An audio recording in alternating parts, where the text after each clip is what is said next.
ଆଜି ହେଉଛି ପବିତ୍ର ଗୁରୁ ଦିବସ। ଏହି ଉପଲକ୍ଷେ ମୁଁ ମୋର ସମସ୍ତ ଗୁରୁମାନଙ୍କୁ ଭକ୍ତିପୂର୍ଣ୍ଣ ପ୍ରଣାମ ଜଣାଇବା ସହିତ ସମସ୍ତ ଛୋଟ ଛୋଟ ଶିଶୁ ଭାଇ ଭଉଣୀମାନଙ୍କୁ ଆନ୍ତରିକ ଶୁଭେଚ୍ଛା ଓ ଅଭିନନ୍ଦନ।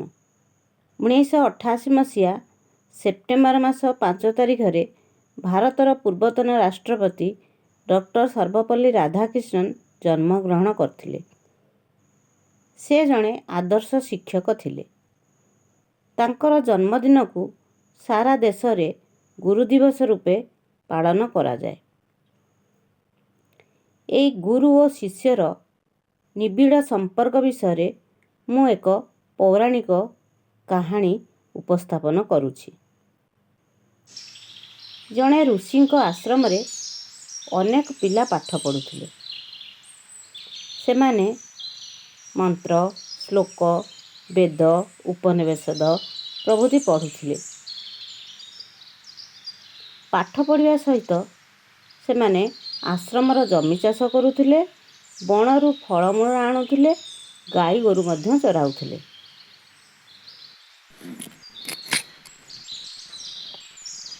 ଗୁରୁ ବ୍ରହ୍ମା ଗୁରୁ ବିଷ୍ଣୁ ଗୁରୁଦେବ ମହେଶ୍ୱର ଗୁରୁ ସାକ୍ଷାତ୍ ପରଂ ବ୍ରହ୍ମ ତସ୍ମୈ ଶ୍ରୀ ଗୁରବେ ନମଃ। ତ୍ୱମେବ ମାତା ସ ପିତା ତ୍ୱମେବ ବନ୍ଧୁଶ୍ଚ ସଖା ତ୍ୱମେବ ବିଦ୍ୟା ଦ୍ରବିଣଂ ତ୍ୱମେବ ସର୍ବଂ ମମ ଦେବ ଦେବ।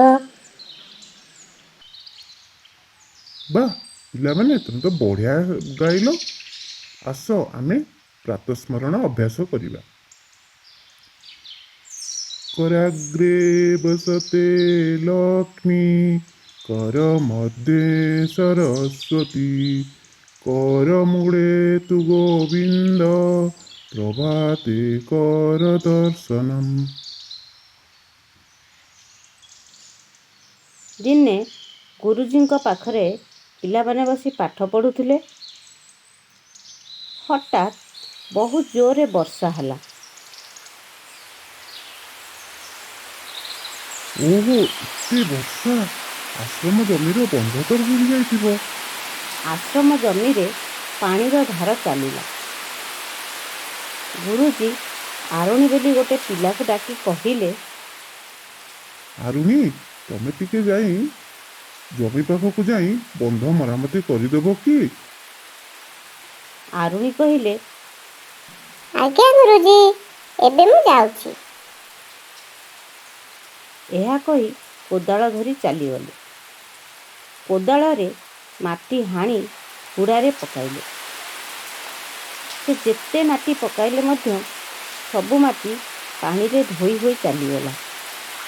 ସେ ମାଟି ହାଣି ହାଣି ହାଲିଆ ହୋଇଗଲେ। କ'ଣ କରିବେ କିଛି ବୁଝିପାରିଲେ ନାହିଁ।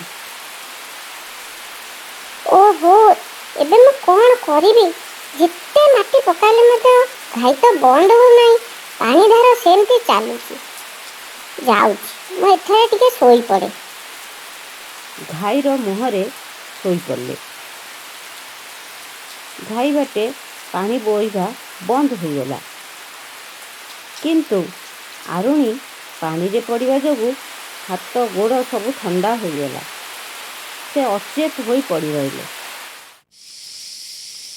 ସନ୍ଧ୍ୟା ହେଲା। ଗୁରୁଜୀ ଆରୁଣୀକୁ ଖୋଜିଲେ। ଆରୁଣୀ, କ'ଣ ଏଯାଏ ଆସିନାହାନ୍ତି? ନାଇଁ ଗୁରୁଜୀ।